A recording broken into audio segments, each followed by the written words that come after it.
Harris, just a general review of how your round went out there today.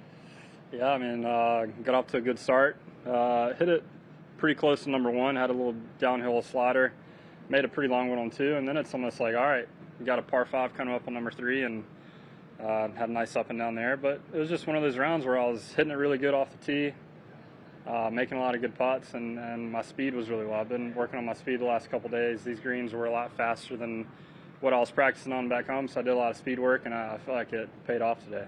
When you birdied 6 of the first 7, then you had another one at 9, turning 28. Do you start thinking that magic number?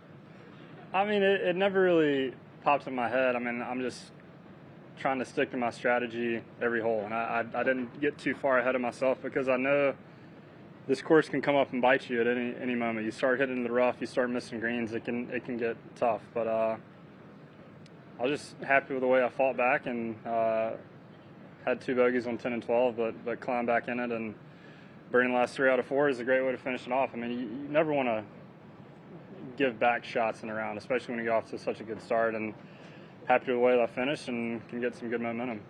I know you just said you don't like to get ahead of yourself, but is that Ryder Cup in your mind? Yeah, it's been on my mind for a while. I mean, I know I got to continue to play golf. I mean, I want to make the team on my own. I don't want to be a pick. I don't want to have to be a pick. But, yeah, it's definitely something I've been wanting to do for a long time, and it's the pinnacle of our sport, and would love to be on that team. I mean, playing with Colin today, obviously he's on the team, and there's a lot of good Americans vying for those last few spots. So hopefully I can keep playing well and make the team. Harris, do you kind of feel like maybe you're a little underrated? Maybe people are sleeping on you a little bit, considering how good of a year you've had so far? I mean, I don't mind being the underdog. I mean, there's so many good players on tour right now. I mean, playing with 2 major champions this year, Hideki winning the Masters, Colin winning the Open, but it is what it is. I mean, I'm happy where my game's at right now. Just keep doing what I'm doing, and wherever it may be, if I'm underrated, overrated, that doesn't matter to me. And then can you just tell us about the story behind your hat and the design there? Yeah, Bridget, a St. Jude patient, I think she's from Phoenix, teamed up with Ping and created these logos for our bag. We're carrying a St. Jude bag this week. So it's awesome. It kind of gives us a new meaning for this week, and here we are playing golf, and probably 15 miles away there, the St. Jude Hospital, and kids are really struggling, and we definitely need to figure out how to get rid of cancer. Harris, you talked about how you're happy where your game is at. Where is it? I mean, what is going right? Yeah, I really vie to be the most consistent player on tour. I don't like missing cuts. Obviously, nobody likes playing bad, but I like that my game is suited for pretty much every golf course on the PGA Tour, and I kind of take pride about that in my game, and it's something that I feel like I've gotten a lot better at over the past few years, is being more consistent, not having the ups and downs. I feel like now my bad round is around par, which it used to be my bad round was probably 75, 76, and I'd shoot myself out of a tournament. So I've been really working on that with my coach and trainer and everybody back home in Sea Island, and it's definitely paid off. And you mentioned earlier, just to come back to this event where you won in 2013, it has to bring back good memories, good, I guess, thought your swing, you know. Yeah, this is one of my favorite courses on tour. I feel like this is the most underrated course we play all year.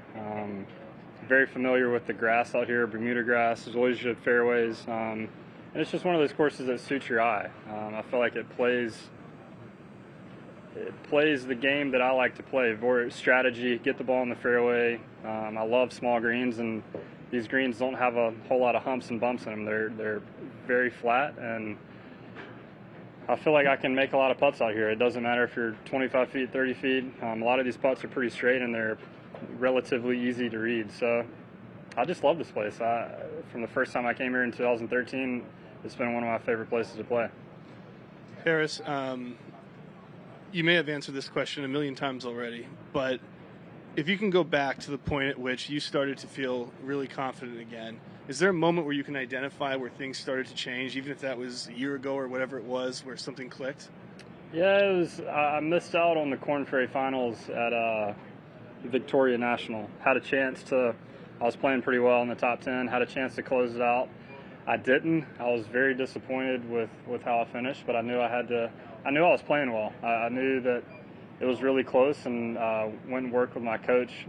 There's a hurricane coming through St. Simon, so went up to Athens, Georgia, where I went to college, and hung out with my assistant coach, my head coach a little bit, and my golf coach came up, started working, and everybody was telling me how good I was playing, and it looked like I was back in college again. So it gave me a lot of confidence, and went and finished third at the Greenbrier that next week, and was kind of off and running. I think I had 4 or 5 top 10s in the fall that year, and that was kind of the moment where it was like, okay, I'm back to playing my kind of game again.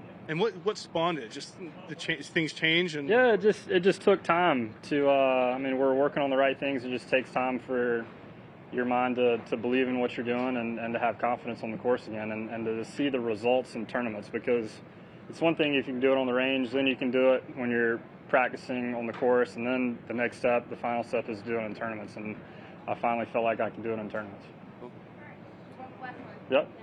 Hi, Harris. When you come out to such a strong start in a tournament like this, how do you stay in the right headspace to carry that lead throughout the rest of the days? Yeah, I mean, I did the same thing in Maui. I know the scores are going to be low out here, especially if the wind stays down. I mean, it's a pretty stacked leaderboard. I know I got to keep the foot on the pedal and stay to my strategy. I mean, you can't really play safe out here. You got to hit some quality golf shots and keep going. Thanks, Harris. Yep. Thank you.